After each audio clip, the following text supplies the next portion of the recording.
সাতক্ষীরায় বাংলাদেশ জামায়াতে ইসলামীর বিক্ষোভ কর্মসূচি। শুক্রবার বিকালে শহীদ আব্দুর রাজ্জাক পার্ক থেকে বের হয় বিক্ষোভ মিছিল।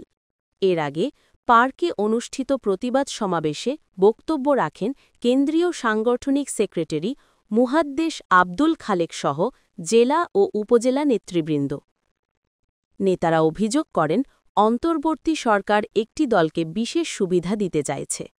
তারা বলেন, সুষ্ঠু ও নিরপেক্ষ নির্বাচন হলে সাধারণ মানুষ জামায়াতকেই ক্ষমতায় দেখতে চায়। সমাবেশে ৫ দফা দাবি জানানো হয়। জুলাই জাতীয় সনদের ভিত্তিতে ফেব্রুয়ারিতে জাতীয় নির্বাচন আয়োজন, উভয় কক্ষে পিআর পদ্ধতি চালু, সবার জন্য সমান সুযোগ নিশ্চিতকরণ, জুলুম নির্যাতন ও দুর্নীতির বিচার এবং জাতীয় পার্টি ও ১৪ দলের কার্যক্রম নিষিদ্ধ ঘোষণা।